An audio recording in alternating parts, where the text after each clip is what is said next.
يا أيها الذين آمنوا إذا نودي للصلاة من يوم الجمعة فاسعوا إلى ذكر الله وذروا البيع فإذا قضيت الصلاة فانتشروا في الأرض وابتغوا من فضل الله واذكروا الله كثيرا لعلكم تفلحون.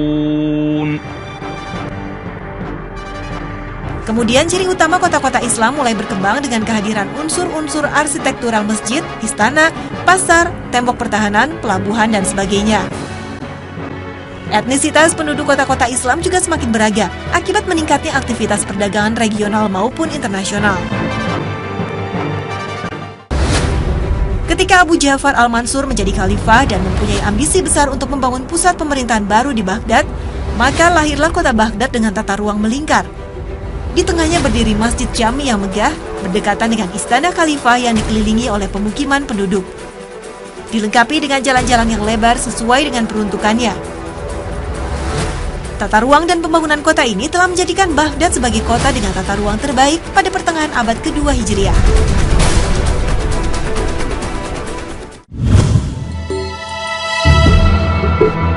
Saat ini, kota telah berkembang demikian masif dengan sejumlah masalah yang mengikutinya. Teknologi yang menjadikan transportasi berkembang maju membawa sejumlah dampak pada penataan kota. Di berbagai kota maju di dunia saat ini, masalah polusi kendaraan, kemacetan, hingga wilayah kumuh dengan dampak sosial yang menyertainya menjadi masalah klasik. Tingginya kriminalitas hingga kesenjangan sosial menjadi santapan sehari-hari. Belum lagi ancaman ekologis karena budaya masyarakat kota yang tidak bersahabat dengan lingkungan tempat tinggalnya sendiri. Tengoklah Jakarta, ibu kota negara ini salah satu contohnya. Salah satu bebannya adalah banjir, masalah yang harus segera ditangani selain kemacetan yang menyumbang polusi. Belum lagi kawasan padat penduduk dengan tingkat kriminalitas yang tinggi menjadi pekerjaan rumah yang menunggu untuk segera diselesaikan. Dengan beragam masalah yang dihadapi, mampukah Jakarta menjadi sebuah kota modern? Ada 8 syarat yang harus dipenuhi, yaitu bebas banjir, ketersediaan air bersih untuk rumah tangga dan industri, sarana angkutan sampah padat dan cair yang andal, ketersediaan angkutan kota dan antar kota yang nyaman, ketersediaan tenaga listrik, ketersediaan sarana komunikasi, pembatasan polusi berasal gas dari pembakaran hidrokarbon, dan pembatasan kandungan padatan renik berukuran 10 mikron.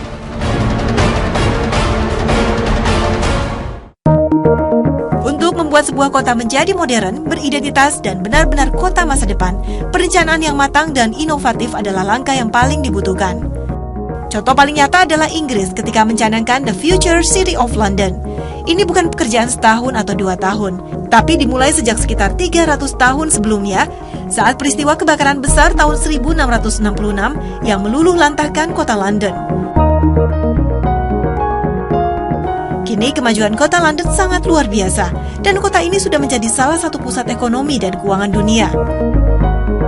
Seluruh pembangunan proyek tersebut telah dicanangkan jauh sebelumnya, dengan tingkat perencanaan yang sangat matang dari berbagai perspektif dan inovasi. Negara lain yang mampu berinovasi dalam pembangunan kota adalah China ketika membangun Shanghai. Mengusung konsep transportasi masa depan 2030, Shanghai mengembangkan berbagai inovasi transportasi yang unik namun efektif, bersahabat dan menyenangkan bagi masyarakat. Dampaknya, pertumbuhan ekonomi negara itu melaju sangat cepat. Kota masa depan lain yang sangat futuristik dan ramah lingkungan adalah Masdar, Uni Emirat Arab. UAE sepertinya tidak henti-hentinya mengeksplorasi dan berinovasi, guna menjadikan negara ini salah satu destinasi pariwisata paling favorit di dunia. Pada 2025 akan muncul kota baru bernama Masdar dilengkapi bangunan canggihnya. Masdar dirancang menjadi kota modern yang ramah lingkungan.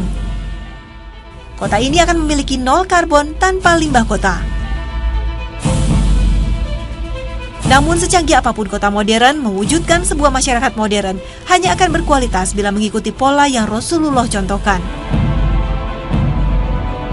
di mana masjid sebagai sarana penting dalam pembinaan akhlak masyarakatnya, sehingga tujuan duniawi dan ukhrawi bisa tercapai dengan seimbang. Masyarakat dalam tatanan kota modern yang menjadikan ruang publiknya hanya untuk komoditas sosial dan organisasi bisnis tentunya sulit memperoleh keseimbangan ini. Ruang publik menjadi identik dengan pusat perdagangan dan pusat ekonomi, di mana tempat ibadah digantikan mal atau pusat-pusat perbelanjaan atau menjadi bisnis distrik. Maka panggilan Allah Subhanahu wa Ta'ala semakin jauh dari umat manusia yang tenggelam dalam hingar-bingar modernitasnya. Na'udzubillah min zalik.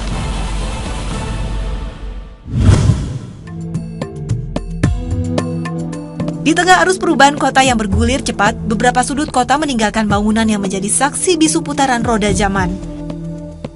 Terkadang bangunan tersebut justru menjadi media yang penting sebagai bagian dari sejarah yang menjadi pelajaran. Pelestarian dalam bangunan maupun arsitektur perkotaan merupakan salah satu daya tarik bagi sebuah kawasan. Dengan terpeliharanya satu bangunan kuno bersejarah pada suatu kawasan akan memberikan ikatan kesinambungan yang erat antara masa kini dan masa lalu. Menghancurkan bangunan bersejarah sama halnya dengan menghapuskan salah satu cermin untuk mengenali sejarah dan tradisi masa lalu. Dengan hilangnya bangunan bersejarah, lenyap pula bagian sejarah dari suatu tempat yang sebenarnya telah menciptakan suatu identitas tersendiri, sehingga menimbulkan erosi identitas budaya. Perseteruan antara tujuan pelestarian perkotaan dan hasrat modernisasi telah menjadi masalah serius dan berakibat pada sisa-sisa warisan budaya yang semakin berkurang.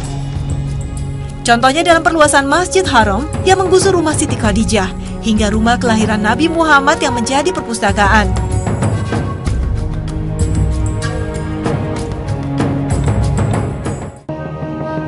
Ketakutan akan adanya kegiatan musyrik berkaitan dengan bangunan peninggalan Rasulullah yang kemudian dimuliakan menjadi landasan untuk menghilangkan bangunan bersejarah tersebut.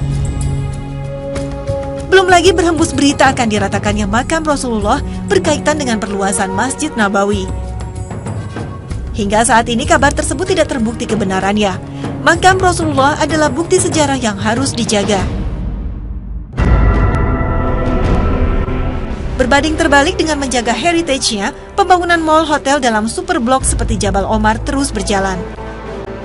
Padahal dari artefak, bangunan kuno bersejarah yang syarat arsitektur bernilai tinggi, sebuah kebenaran sejarah dapat dirunut dan ditemukan. Pentingnya belajar dari sejarah sebenarnya sudah diingatkan Allah Subhanahu wa Ta'ala melalui Al-Quran. Di antaranya, dalam surat Yunus ayat 57, Al-Quran disebut juga mau'izah yang berarti peringatan. يا أيها الناس قد جاءتكم موعظة من ربكم وهدى ورحمة للمؤمنين. Al-Quran yang hampir sepertiganya berisi kisah masa lalu dari umat-umat terdahulu, baik yang soleh maupun yang ingkar. Ini bisa dimaknai bahwa Islam memerintahkan untuk berkaca dan belajar pada sejarah melalui tadabbur dan tafakur atas ayat-ayat yang termaktub dalam Al-Quran. Dalam surat Hud ayat 120, kisah dari Rasul-Rasul menjadi sebuah pelajaran sejarah yang berfungsi sebagai peneguh hati, pengajaran, peringatan, dan sumber kebenaran. Jaminan kebenaran Al-Quran telah termaktub tegas dalam surat Al-Baqarah ayat 2. Kitab ini tidak ada keraguan di dalamnya, petunjuk bagi orang-orang yang bertakwa. Sejarah yang ditulis Al-Quran bukanlah sejarah yang penuh rekayasa dan syarat kepentingan seperti halnya sejarah-sejarah yang ada sekarang. Dengan sejarah yang tertulis dan dikisahkan oleh Al-Quran, umat Islam dituntut untuk bisa berpikir, menjadikan sejarah sebagai pelajaran dan peringatan untuk menentukan langkah berikutnya. Jelaslah, pekerjaan merancang bangunan atau merencanakan suatu kota harus mempertimbangkan keharmonisan antara bangunan dan kawasan barunya. Hal ini penting karena bangunan bersejarah dapat memberikan identitas atau karakteristik dari suatu kota terhadap sejarah masa lalunya sebagai bukti otentik yang membantu pembelajaran.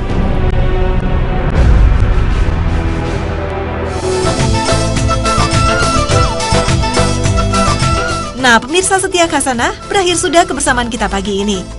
Semoga informasi tadi dapat menambah wawasan dan keimanan kita kepada Allah Subhanahu wa Ta'ala. Bila ada kesalahan dalam penyampaian, mohon dimaafkan. Semoga Anda bisa memetik hikmah yang terbaik. Wassalamualaikum warahmatullahi wabarakatuh.